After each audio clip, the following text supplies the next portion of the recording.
由行政院外汇贸易委员会和中央信托局联合主办的中华民国商品东南亚巡回展览会，总统府建筑雄伟极为壮观。越南的国会大厦矗立在繁华的大道旁，显得华丽大方。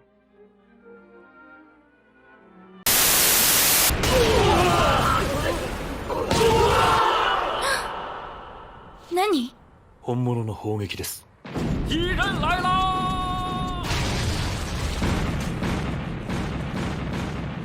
あれは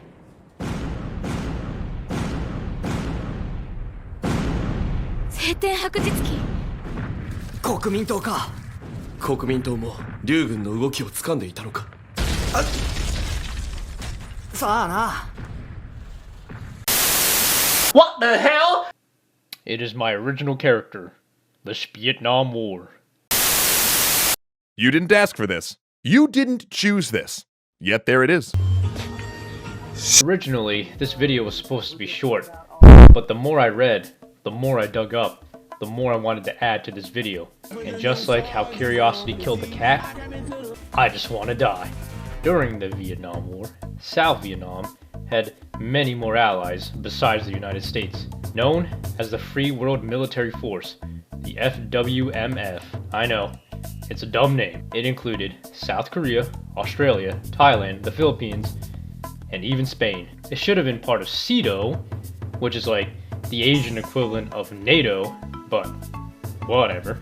Among those allies was Taiwan, also known as the Republic of China, the ROC, the ROC. You know, the dudes that left the mainland to go to an island called Taiwan and fought a guerrilla drug war in Southeast Asia while fending off a possible amphibious invasion from Mao. Yes. Anyways, their involvement was unique and unknown due to its status in the world following the turbulent era of the 1970s, where it lost its Security Council position in the United Nations to Communist China. Because, you know, the Republic of China versus the People's Republic of China, it's like, which is the real China? But even before that, the security of its sovereignty was constantly threatened by the mere presence of these islands off the coast of Red China, such as Kinmen Island. With Chiang Kai Shek ruling the island of Taiwan as a dictatorship and enjoying strong US support, Taiwan felt obligated not only to help an Asian ally against communism, but also to keep the communists at bay, with constant fronts being opened in Burma, Korea, Taiwan Strait, and even Indochina. With that being said, let us discuss the origins of the involvement and what types of involvement Taiwan got itself into in the war over South Vietnam. Following the retreat of the mainland during the Chinese Civil War and the stalemate in Korea, the Republic of China, aka Taiwan, found itself in a new world facing strong opposition just outside their doorstep. Being the allies of World War II, the Americans found great importance of the island as a buffer state against the Soviet Union and its allies, against Western values and their own version of systemic order. Being Taiwan, Japan, South Korea, and South Vietnam favoring US support and tactics, it is no surprise that they were embracing Western values based on their Cold War uniforms. Taiwan was no sitting duck, however, getting involved in conflicts on the Korean and Burmese border. They sought to be involved in America's growing conflict in Laos and Vietnam. As much as Sheng wanted to get involved, US advisory limited Taiwan's military role, that South Korea got to enjoy, to a minimum, tasking them with duties such as sending engineers and pounds of rice. They did, however, fly planes over Thailand and Laos to help ARVN special forces infiltrate North Vietnam, as well as train their own Navy SEALs. But besides that, no ground troops were fighting. Most of the fighting among the Southern Allies in Vietnam were from South Vietnam, the US, South Korea, Thailand, and Anzac. However, Taiwan's involvement goes back even further, following the end of the Second World War, as the KMT was influential even in the Vietnamese nationalism. Oh shit! World War II soon! General Lu Han's First Front Army was ordered to occupy North Indochina, which is modern-day Vietnam and Laos, in 1945. In their brief occupation, it was very laxed, even in letting Ho Chi Minh's government run part of the show, as long as it didn't interfere with the Chinese Kuomintang military operations in the area. However, one of the things that they did interfere with involving the Chinese Kuomintang was the conflict with the VNQDD, also known as the Viet Quoc. It was a Chinese nationalist-inspired Vietnamese nationalist party that was founded in the early part of the 20th century by Nguyen Thai Quoc. After being executed by the French, over time the VNQDD began to feel more influenced by the Chinese Kuomintang during their occupation. When that came to an end in 1946, the Chinese left them for dead as they were wiped out by the French and Viet Minh forces, only having them to retreat to South Vietnam, where they continued working with the Taiwanese and American organizations there. Their last stand at Lao Cai in the summer of 1946 was reported in the Pentagon Papers. Meanwhile, in Laos, the familiar 93rd Army Division worked with the Lao-USSR and the Laotian portion of North Indochina in order to maintain order, only to leave in June 1946. That same Yunnan-based 93rd Army Division became the army that retreated from Mao's forces in 1949 to the Burmese border to continue the fight with Taiwanese and US support. By 1960, the Burmese government and the CCP allied with each other in order to force the Taiwanese and US allied forces to get out. Under General Li Mi, they were instructed to return to Taiwan, while some remained and kept fighting by growing and selling opium in the Golden Triangle, occasionally fighting the Royal Lao, Shan, Burmese government, Thai, and Chinese communist armies. The use of heroin by US forces in South Vietnam was no coincidence, being the fallout of these circumstances. Opium is being sold to US troops in Vietnam by Taiwan to fund their fight against the Chinese communists, while opium is affecting the US fight against communism spreading in Southeast Asia from China. But that is a story for another day. Right now, let us go back to developments in the Republic of Vietnam following the loss of France in the First Indochina War in 1954. Every mission we go on is illegal.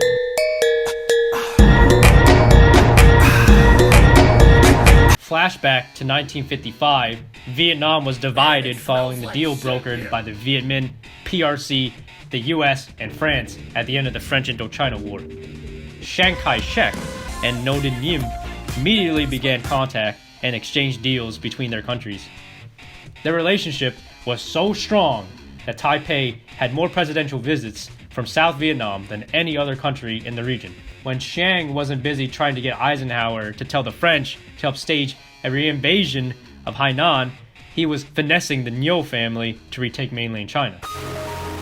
As far as military support in the Diem years, Taiwan's involvement in Laos and Vietnam came in the form of CIA assistance to South Vietnamese commandos and supplying Hmong and Royal Lao Army soldiers. The predecessor for South Vietnam's military assistance from Taiwan was from an advisor by the name of Wang Sheng.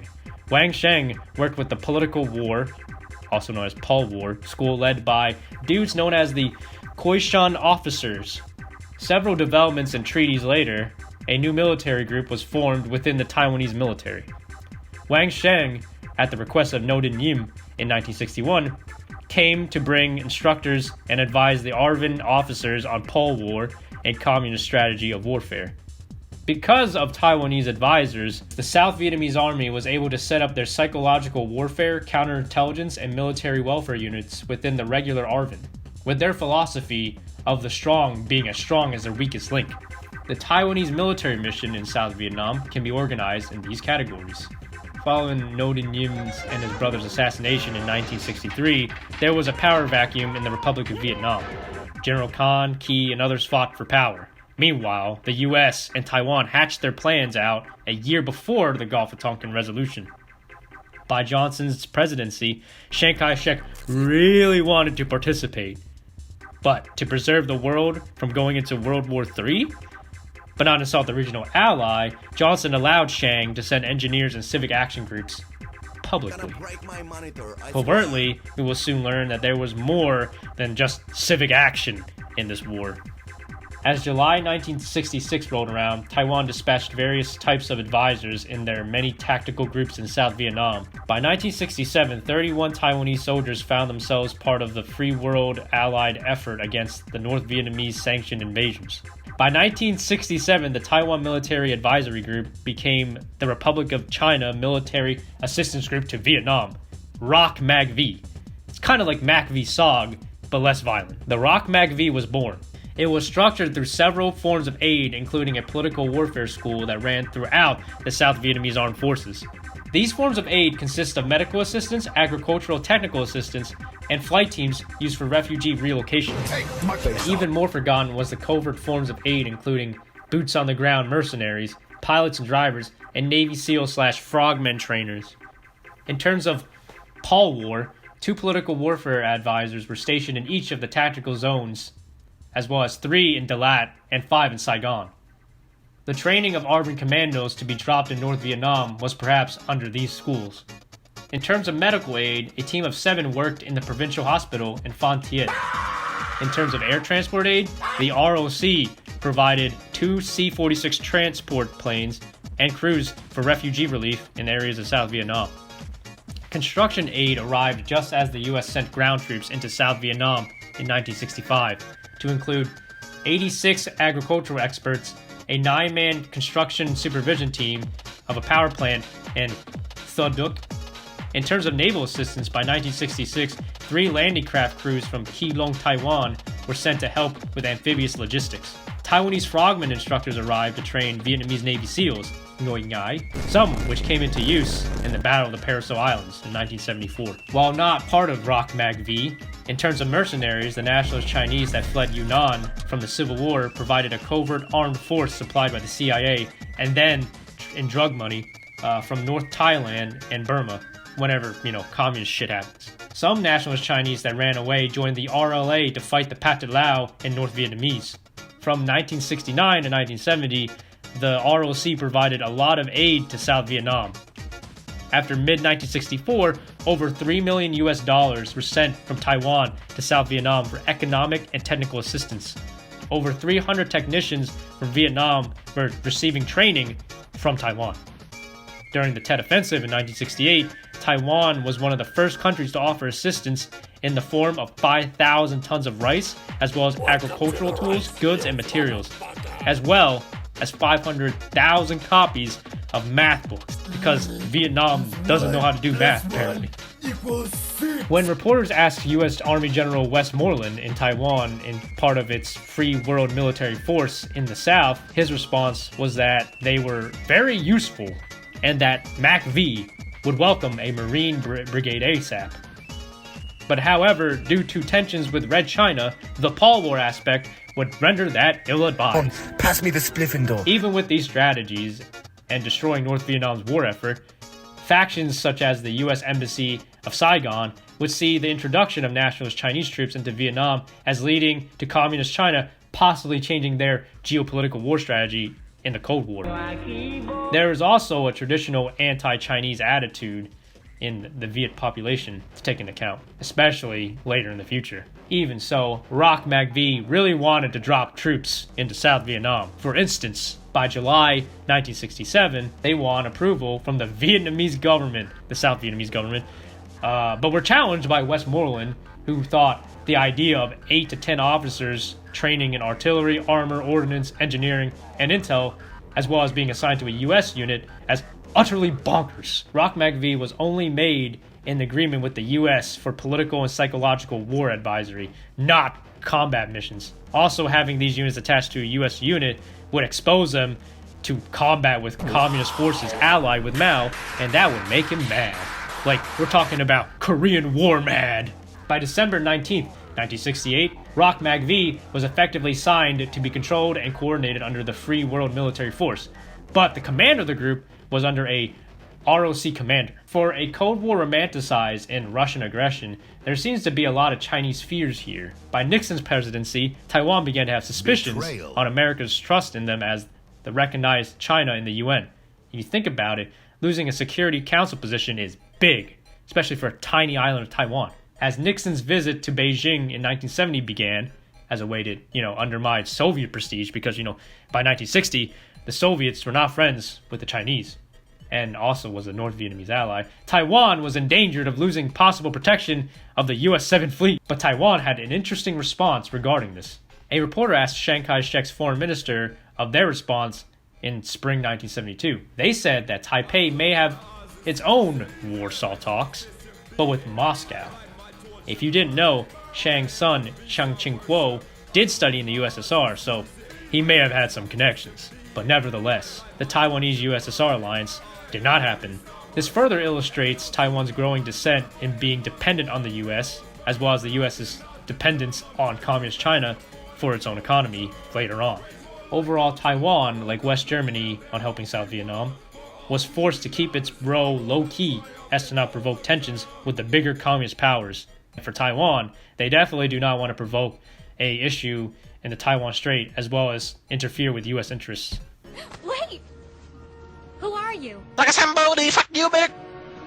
One of the most influential instances of the Taiwanese military involvement in terms of advisory was a famous op known as Operation Plan 34 Alpha.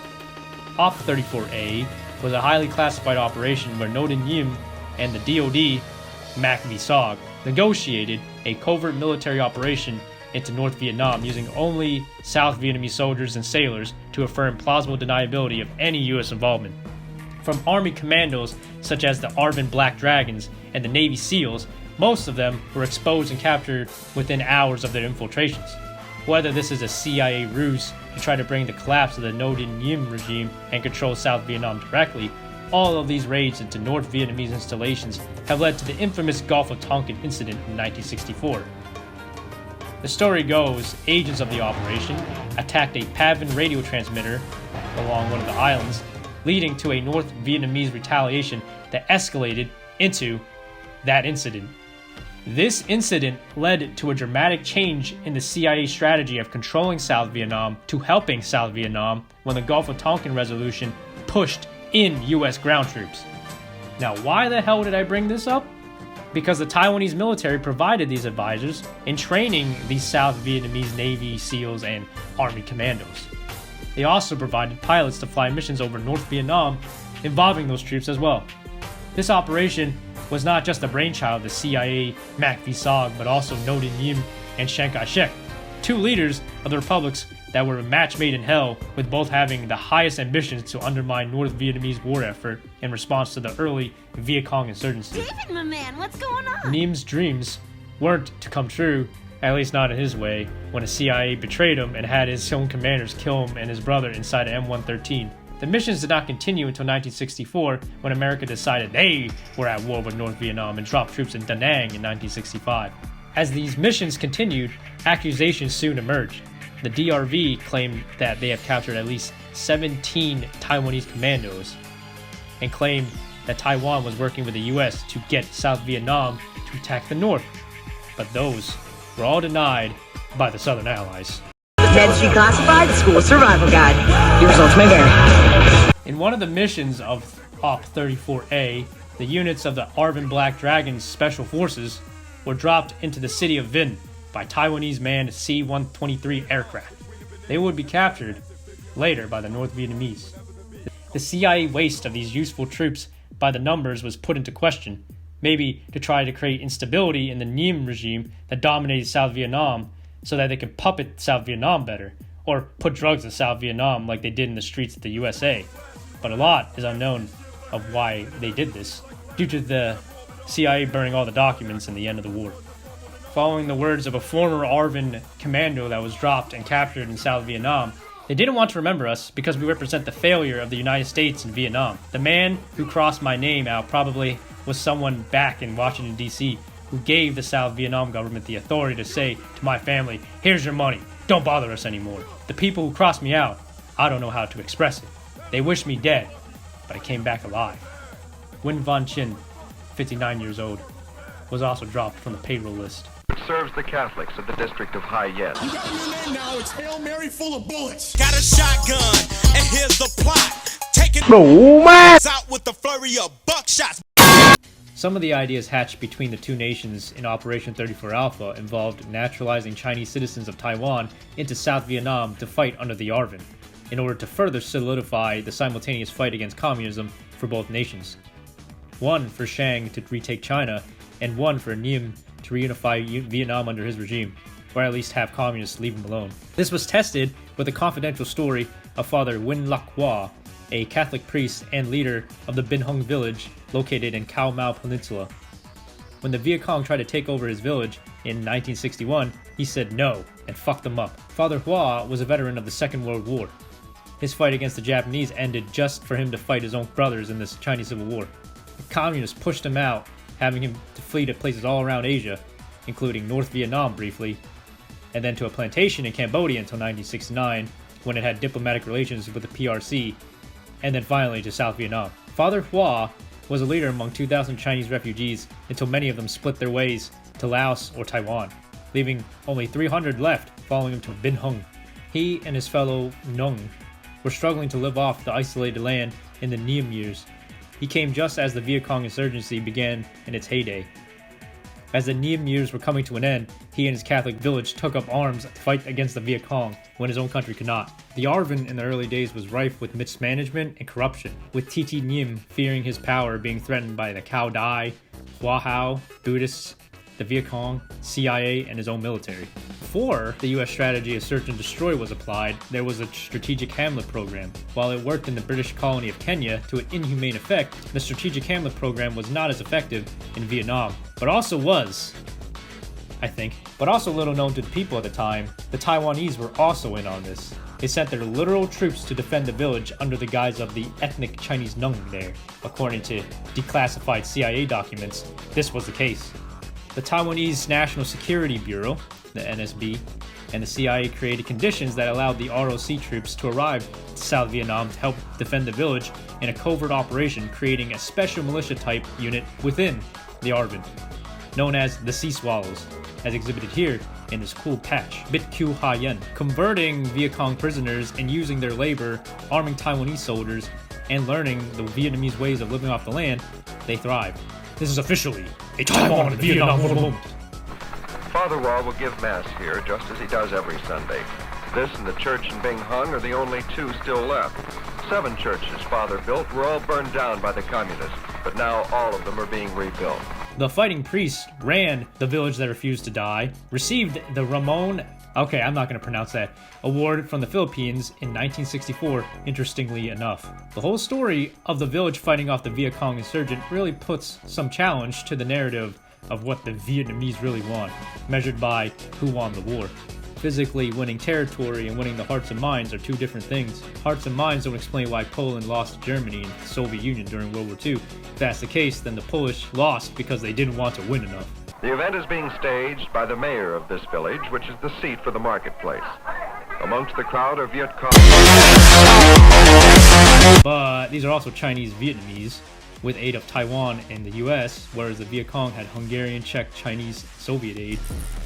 So my analysis is that this is a proxy conflict, and that they were all victims of circumstance. What's your name? Anyways, getting aid from the South Vietnamese government, the US public mission, and Taiwan, it was able to keep living off well into 1966, when the fight began to wane and the South Vietnamese army became more entangled with coups in the metropolitan areas and challenged the rule in the rural countryside.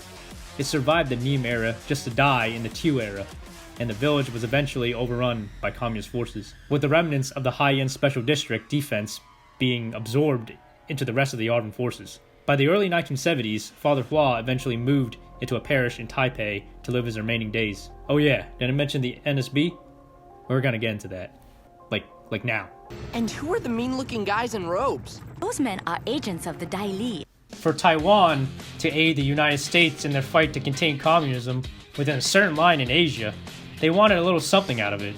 For Chiang Kai Shek, he wanted to take back the mainland in his overly ambitious move called Project National Glory, and he will do it by any means necessary.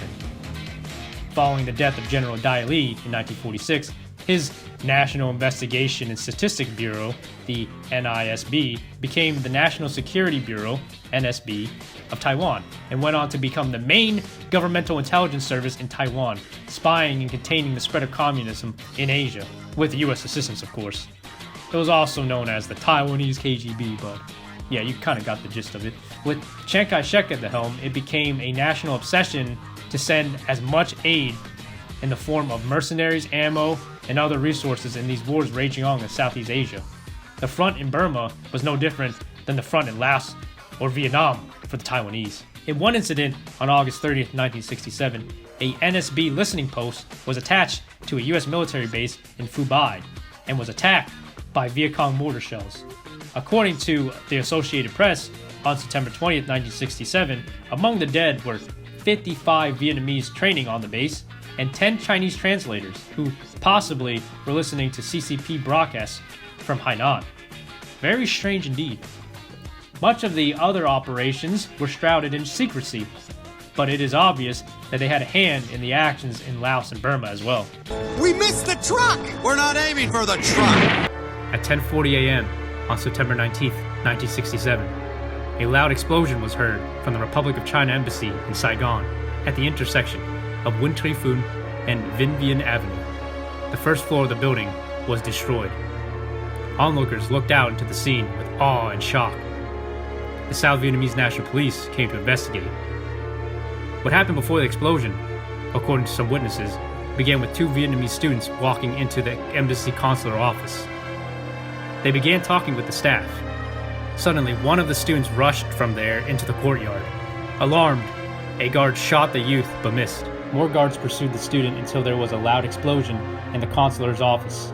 The entire brick wall in the room collapsed, as well as the first and second floor floorboards. The Taiwanese ambassador to South Vietnam, Hugh Leon, was in the conference room, which was nearby the consular's office, but survived the terrorist bombing. Little did he know at the time, he was the target of assassination by the urban Viet Cong, the Biet Dong Tan, in Saigon. Fears among the Taiwanese that elements of the CCP in Indochina perpetrated the attack. One of the students that was captured, Su Xiao Zhang, the least Chinese-sounding name ever, confirmed that it was the VC who tried to kill the ambassador. Buildings around the block were damaged, as well as killing one Viet and injuring 27 others. 4 people from Taiwan were injured. A few minutes following the explosion, a U.S. Army demolition team rushed into the scene, followed by the Vietnamese National Police, guarding the crime scene. Hu Lian emerged out of the scene, followed by others from the ashes. Employees of the embassy, Yi Chi Tong, Wu Tian Shu Shui, Chang Chao, Cheng Li Min, okay, I'm not going to pronounce any of these names, but they're going to be displayed here, were immediately sent to the hospital for emergency treatment. Hu Lian did not leave the scene until everyone in the building was safe.